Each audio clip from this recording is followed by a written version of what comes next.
श्री कृष्ण गोविंद हरि मुरारी, हे नाथ नारायण वासुदेव।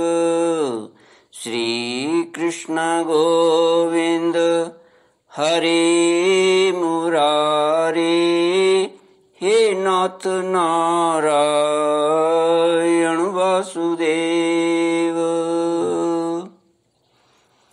ओम नमो भगवते वासुदेवाय। ओम नमो भगवते वासुदेवाय।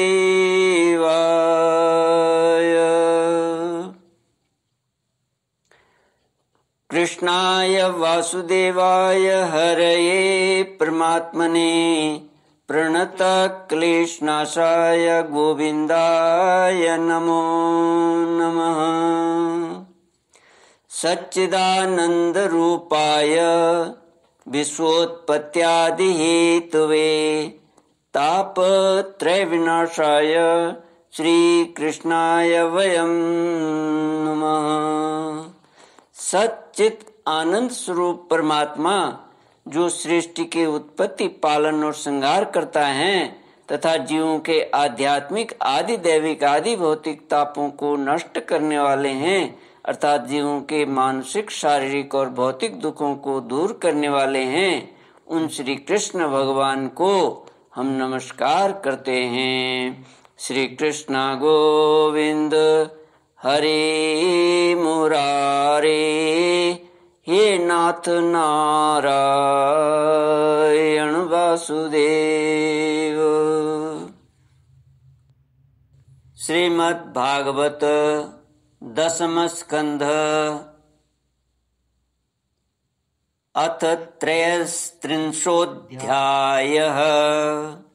श्री शुक उवाच इत्थं भगवतो गोप्य श्रुत्वा वाचा सुपेशलाः जहुर्विरहजं तापं तदङ्गोपचिताशिषः।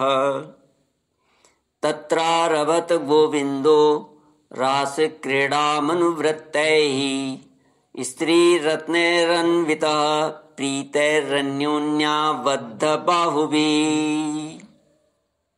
महाराज श्री सुखदेव जी कहते हैं, राजन, गोपियां भगवान की इस प्रकार प्रेम भरी सुमधुर वाणी सुनकर जो कुछ विरह जन्य ताप शेष था से भी मुक्त हो गईं और सौंदर्य माधुर्य निधि प्राण प्यारे के अंग संग से सफल मनोरथ हो गईं। भगवान श्री कृष्ण की प्रेयसी और सेविका गोपियां एक दूसरे की बाह में बाह डाले खड़ी थीं। उन स्त्री रत्नों के साथ यमुना जी के पुलिन पर भगवान ने अपनी रसमयी रास क्रीड़ा प्रारंभ की। संपूर्ण योगों के स्वामी भगवान श्री कृष्ण दो दो गोपियों के बीच में प्रकट हो गए और उनके गले में अपना हाथ डाल लिया। इस प्रकार एक गोपी और एक श्री कृष्ण, यही क्रम था। सभी गोपियां ऐसा अनुभव करती थीं कि हमारे प्यारे तो हमारे ही पास हैं। इस प्रकार सहस्र सहस्र गोपियों से शोभायमान भगवान श्री कृष्ण का दिव्य रासोत्सव प्रारंभ हुआ। उस समय आकाश में शत शत विमानों की भीड़ लग गई। सभी देवता अपनी अपनी पत्नियों के साथ वहां आ पहुंचे। रासोत्सव के दर्शन की लालसा से, उत्सुकता से उनका मन उनके वश में नहीं था। स्वर्ग की दिव्य दुदुम्बियां अपने आप बज उठीं। स्वर्गीय पुष्पों की वर्षा होने लगी। गंधर्वगण अपनी अपनी पत्नियों के साथ भगवान के निर्मल यश का गान करने लगे। रास मंडल में सभी गोपियां अपने प्रियतम श्याम सुंदर के साथ नृत्य करने लगी। उनकी कलाइयों के कंगन, पैरों के पायजेब और करधनी के छोटे छोटे घुंघरू एक साथ बज उठे। असंख्य गोपियां थी, इसलिए यह मधुर ध्वनि भी बड़ी ही जोर की हो रही थी। यमुना जी की रमण रेती पर व्रज सुंदरियों के बीच में भगवान श्री कृष्ण की बड़ी अनोखी शोभा हुई। ऐसा जान पड़ता था मानो अगणित पीली पीली दमकती हुई सुवर्ण मणियों के बीच में ज्योतिर्मयी नीलमणि चमक रही हो। नृत्य के समय गोपियां तरह तरह से ठुमक ठुमक कर अपने पांव कभी आगे बढ़ाती और कभी पीछे हटा लेती, कभी गति के अनुसार धीरे धीरे पांव रखती तो कभी बड़े वेग से, कभी चाक की तरह घूम जाती, कभी अपने हाथ उठा उठाकर भाव बताती तो कभी विभिन्न प्रकार से उन्हें चमकाती, कभी बड़े कलापूर्ण ढंग से मुस्कुराती तो कभी भौएं मटकाती। नाचते नाचते उनकी पतली कमर ऐसी लचक जाती थी मानो टूट गई हों। झुकने, बैठने, उठने और चलने की फुर्ती से उनके स्तन हिल रहे थे तथा वस्त्र उड़े जा रहे थे।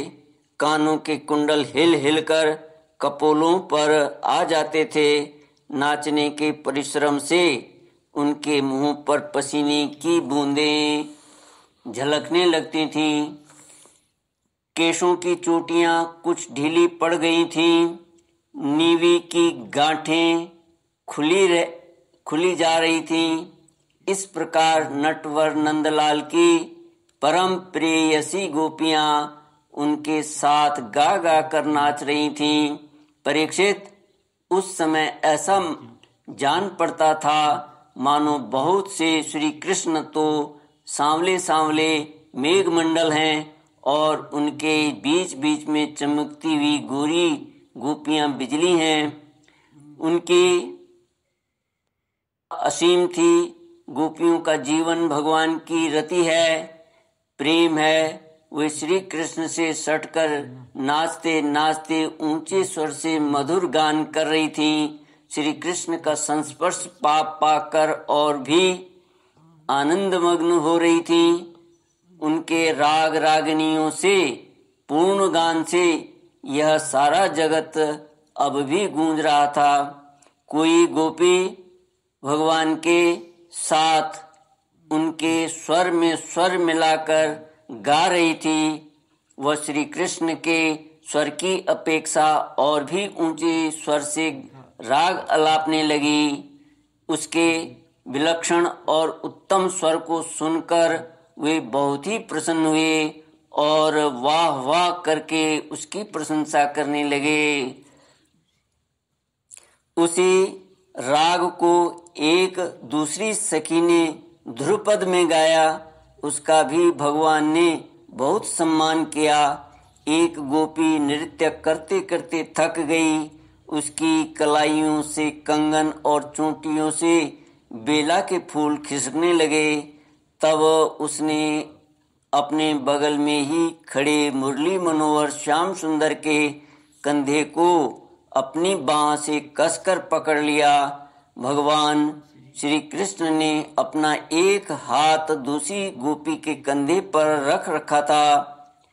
वह स्वभाव से तो कमल के समान सुगंध से युक्त था ही, उस पर बड़ा सुगंधित चंदन का लेप भी था। उसकी सुगंध से वह गोपी पुलकित हो गई। उसका रोम रोम खिल उठा। उसने झटके से उसे चूम लिया। एक गोपी नृत्य कर रही थी। नाचने के कारण उसके मुखमंडल, उसके कुंडल हिल रहे थे। छटा से उसके कपोल और भी चमक रहे थे। उसने अपने कपोलों को भगवान श्री कृष्ण के कपोलों से सटा दिया और भगवान ने उसके मुंह में अपना चबाया हुआ पान दे दिया।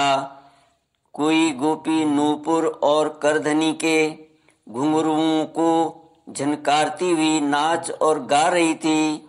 जब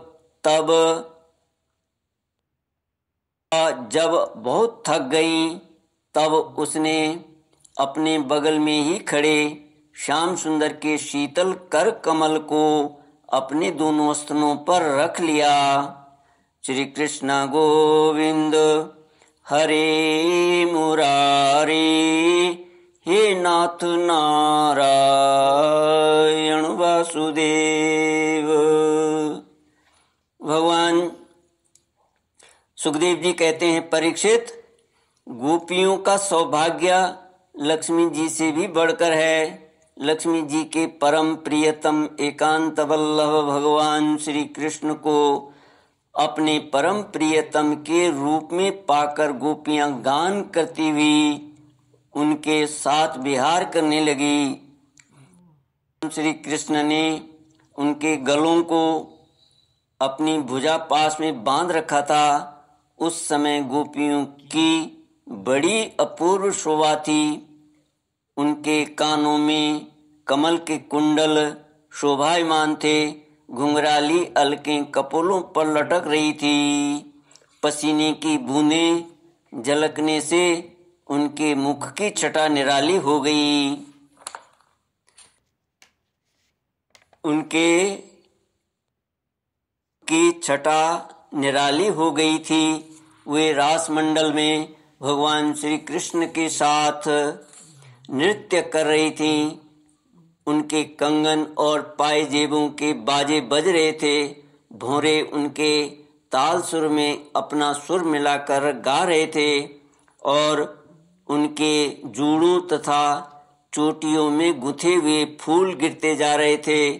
परीक्षित, जैसे नन्हा सा शिशु निर्विकार भाव से अपनी परछाई के साथ खेलता है, वैसे ही रमारमण भगवान श्री कृष्ण कभी उन्हें अपने हृदय से लगा लेते, कभी हाथ से उनका अंग स्पर्श करते, कभी प्रेम भरी तिरछी चितवन से उनकी ओर देखते, तो कभी लीला से उन्मुक्त हंसने लगते। इस प्रकार उन्होंने व्रज सुंदरियों के साथ क्रीड़ा की, विहार किया। परीक्षित, भगवान के अंगों का संस्पर्श प्राप्त करके गोपियों की इंद्रियां प्रेम और आनंद से विह्वल हो गईं। उनके केश बिखर गए, फूलों के हार टूट गए और गहने अस्त व्यस्त हो गए। वे अपने केश, वस्त्र और कंचुकी को भी पूर्णतया संभालने में असमर्थ हो गईं। भगवान श्री कृष्ण की यह रास क्रीड़ा देखकर स्वर्ग की देवांगनाएं भी मिलन की कामना से मोहित हो गईं और समस्त तारों तथा ग्रहों के साथ चंद्रमा चकित विस्मित हो गए। परीक्षित, यद्यपि भगवान आत्माराम हैं, उन्हें अपने अतिरिक्त और किसी की भी आवश्यकता नहीं है, फिर भी उन्होंने जितनी गोपियां थीं उतने ही रूप धारण किए और खेल खेल में उनके साथ इस प्रकार विहार किया।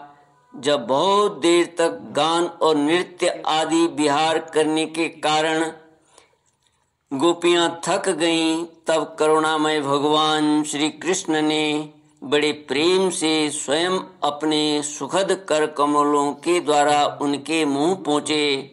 परीक्षित, भगवान के कर कमल और नख स्पर्श से गोपियों को बड़ा आनंद हुआ। उन्होंने अपने उन कपोलों के सौंदर्य से, जिन पर सोने के कुंडल झिलमिला रहे थे और घुंघराले अलकें लटक रही थी, तथा उस प्रेम भरी चितवन से जो सुधा से भी मीठी मुस्कान से उज्जवल हो रही थी, भगवान श्री कृष्ण का सम्मान किया और प्रभु की परम पवित्र लीलाओं का गान करने लगी। इसके बाद जैसे थका हुआ गजराज किनारों को तोड़ता हुआ हथनियों के साथ जल में घुस कर क्रीड़ा करता है, वैसे ही लोक और वेद की मर्यादा का अतिक्रमण करने वाले भगवान ने अपनी थकान दूर करने के लिए गोपियों के साथ जल क्रीड़ा करने के उद्देश्य से समुद्र के जल में प्रवेश किया। उस समय भगवान की वनमाला गोपियों के अंग की रगड़ से कुछ कुचल सी गई थी और उनके वक्ष स्थल की केसर से वह रंग भी गई थी। उसके चारों ओर गुनगुनाते हुए भौरे उनके पीछे पीछे इस प्रकार चल रहे थे मानो गंधर्वराज उनकी कीर्ति का गान करते हुए उनके पीछे पीछे चल रहे हों। श्री कृष्ण गोविंद हरे मुरारी, हे नाथ नारायण वासुदेव।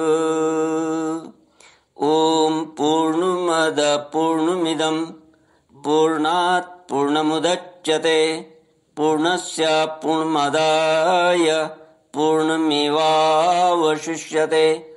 ओम शांति शांति शांति। हरि ओम। श्री गुरुभ्यो नमः। हरि ओम।